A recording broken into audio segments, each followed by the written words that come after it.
আসসালামু আলাইকুম। আপনাদের সবাইকে স্বাগতম জানাচ্ছি শুটকি মাছের আরো একটি রেসিপি দেখার জন্য। সেরা স্বাদের শুটকি মাছের এই রেসিপিটি খুবই সহজ রেসিপিতে শেয়ার করেছি। আশা করি ভিডিওটি দেখলেই আপনারা বুঝতে পারবেন। চলুন তাহলে শুটকি মাছ ভুনার সহজ এই রেসিপিটি শিখে নেব। এই শুটকিগুলো একের অধিক নামে পরিচিত। কেউ বা বলে শীতল শুটকি, আবার অনেকেই বলে থাকেন ফেওয়া মাছের শুটকি। তবে যে যা বলেই চিনেন না কেন, আজকের রেসিপিতে কিন্তু এই শুটকিগুলোই থাকছে। এখন এই শুটকি মাছগুলো রান্না করার জন্য স্পেশাল একটা মশলা তৈরি করে নেব। শুরুতে দিয়ে দিচ্ছি 2 টেবিল চামচ শুকনা মরিচের গুঁড়া, আর দিয়ে দিব 2 চা চামচ হলুদ গুঁড়া। সেই সাথে দিয়ে দিচ্ছি পরিমাণ মতো লবণ, 1 টেবিল চামচ আদা রসুনের পেস্ট। এখন সামান্য কিছুটা পানি দিয়ে এই মশলাগুলোকে সুন্দরভাবে একটা মিশ্রণ তৈরি করে নিতে হবে। মশলার এই মিশ্রণটি অবশ্যই অ্যাক্টিভ হওয়ার জন্য 10 মিনিটের জন্য রেস্টে রাখতে হবে। এবার এখানে 250 গ্রাম শুটকি আগে থেকে ধুয়ে পরিষ্কার করে নিয়েছি। আর এখন আমি দেখিয়ে দিচ্ছি এই শুটকিগুলো খুব সহজেই কিভাবে আপনারা ভিতরের ময়লাগুলো বের করে আনবেন। এরকম মাথা বরাবর একটু চাপ দিয়ে টেনে ধরলেই কিন্তু ভিতরে ময়লা সহ একবারে পুরোটা অংশ চলে আসবে। এই অংশটাকে মাথা সহই আমি ফেলে দেব। আপনারা যদি মাথা সহ শুটকি রান্নার ইচ্ছে প্রকাশ করেন, সেক্ষেত্রে পেটের কাটা অংশটা দিয়ে ময়লা বের করে ফেলে নেবেন। রান্নার ক্ষেত্রে প্রথমে চুলায় প্যান দিয়ে প্যান খুব ভালোভাবে গরম করে নিতে হবে। তারপরে তেল অ্যাড করতে হবে। শুটকি মাছের এই রান্নায় যদি আপনি সরিষার তেল ব্যবহার করেন, সেক্ষেত্রে সরিষার তেল প্রপারলি গরম করে নিতে হবে, অর্থাৎ সরিষার তেল থেকে ধোঁয়া ওঠার আগ পর্যন্ত আপনাকে অপেক্ষা করতে হবে। আর আমার মতো সয়াবিন তেল দিয়ে রান্না করলে সেক্ষেত্রে 80% তেল গরম করে নিলেই ব্যাস হয়ে যাবে। শুটকির এই রেসিপিতে 1 কাপ সয়াবিন তেল ব্যবহার করব। একটা কথা মাথায় রাখবেন, যে কোনো ধরনের শুটকির রান্নায় কিন্তু তেলের পরিমাণটা একটু বেশি দিতে হবে, তা না হলে খেতে ভালো লাগবে না। তেল যখন প্রপারলি গরম হয়ে গেছে, তখন দিয়েছি 3 কাপ পেঁয়াজ কুচি। এখন দিয়ে দিচ্ছি 1/2 কাপ রসুন কুচি। এই রসুনগুলোকে আমি একটু লম্বা করে কুচি করে নিয়েছি। এবার রসুন আর পেঁয়াজ একটু ভালোভাবে ভেজে নেব। চুলার তাপমাত্রা মিডিয়াম টু লো হিটে রেখে অনবরত নেড়ে এই রসুন পেঁয়াজগুলোকে সুন্দর একটা কালার আসার আগ পর্যন্ত ভেজে নিয়েছি। যখন এরকম কাঙ্ক্ষিত পর্যায়ে পেঁয়াজ রসুনের কালার চলে এসেছে, তখন এখানে আগে থেকে ধুয়ে রাখা সেই শুটকি মাছগুলো দিয়ে দিচ্ছি। চুলার তাপমাত্রা লো হিটে রেখে এই শুটকিগুলো পেঁয়াজের সাথে ভেজে নেব আরো 2 মিনিটের মতো। 2 মিনিটের মধ্যে কিন্তু শুটকিগুলো অনেকটাই গলে যাবে।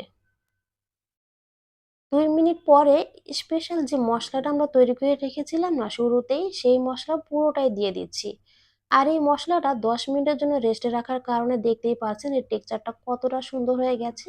আর ফুলে কিন্তু একদম ক্রিমি একটা ভাব চলে এসেছে।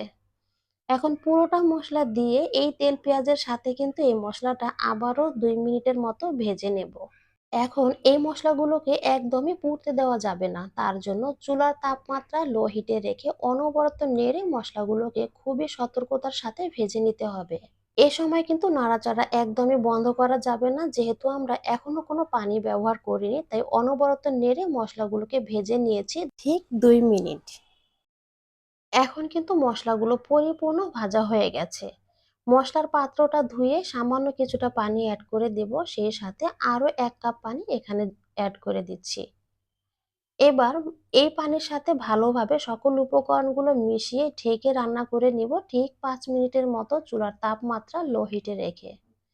5 মিনিট পরে এই তো, এবার শুটকিগুলোকে আবারও একটু নেড়ে দিতে হবে। প্রতিটি স্টেপ ভালোভাবে ফলো করে বাসায় অবশ্যই ট্রাই করার চেষ্টা করবেন। আশা করি খুবই ভালো ফলাফল পাবেন। শুটকিগুলোকে খুব ভালোভাবে নেড়ে আবারও ঢেকে রান্না করে নিব 5 মিনিটের মতো। চুলার তাপমাত্রা কিন্তু একইভাবে লো হিটে আছে। 5 মিনিট পরে ঢাকাটা খুলে নিয়ে শুটকিগুলোকে আবারও একটু নেড়ে দিচ্ছি। শুটকি রান্নায় শতভাগ স্বাদ পেতে চান, তাহলে অবশ্যই অ্যাপ্লাই করুন মেইন ইনগ্রেডিয়েন্ট, সেটা হচ্ছে থেতো করা রসুন। রান্না শেষ হওয়ার কিছুক্ষণ আগে থেতো করা এই রসুনগুলো অ্যাড করে দিবেন। এখানে আমি 1 টেবিল চামচ রসুন থেতো করে নিয়েছি, যা পুরোটাই এখন এই শুটকির মধ্যে অ্যাপ্লাই করে দেব। সেই সাথে দিয়ে দিচ্ছি 2 টেবিল চামচ চিলি ফ্লেক্স। এই দুটো ইনগ্রিডিয়েন্ট আপনাকে অবশ্যই অ্যাপ্লাই করতে হবে। সবশেষে স্বাদ আরো বৃদ্ধি করার জন্য ১ চিমটি পরিমাণ টেস্টিং সল্ট ব্যবহার করতে পারেন, তবে এটা অপশনাল। আপনি ইচ্ছে করলে এটা স্কিপ করতে পারেন। এখন এ সকল উপকরণগুলো শুটকির সাথে খুব ভালোভাবে নেড়ে মিশিয়ে নেব। আর রসুনের ফ্লেভারটা ছড়িয়ে পড়ার জন্য ঢেকে আরো ২ মিনিটের মতো রান্না করে নিয়েছি। এখন কয়েকটা কাঁচামরিচ দিয়ে শুটকির সাথে আবারও একটু নেড়ে মিশিয়ে নিচ্ছি। যে কোনো শুটকি রান্নার শেষের দিকে এসে কিছুটা থেতো করা রসুন দিয়ে দিলে এর টেস্ট যেন দ্বিগুণ বেড়ে যাবে। আমার সকল ভিউয়ার্সদের জন্য আমার একটাই অনুরোধ থাকবে, রেসিপিটি অবশ্যই বাসায় ট্রাই করবেন আর খেতে কেমন লেগেছে অবশ্যই কমেন্ট সেকশনে জানাবেন। আর সহজ এই রেসিপিটি ফ্রেন্ডস অ্যান্ড ফ্যামিলির সাথে অবশ্যই শেয়ার করে দিবেন, সহজভাবে যেন তারাও এই রেসিপিটি উপভোগ করতে পারে। রেসিপিটি ভালো লাগলে প্লিজ একটা লাইক দিবেন আর সাবস্ক্রাইব করে চ্যানেলটির পাশেই থাকবেন। আরও একটু কথা বলে দিচ্ছি, যদি শীতকালে এই রেসিপিটি ট্রাই করেন তাহলে অবশ্যই চেষ্টা করবেন ধোয়া ওঠা গরম ভাতের সাথে সার্ভ করতে।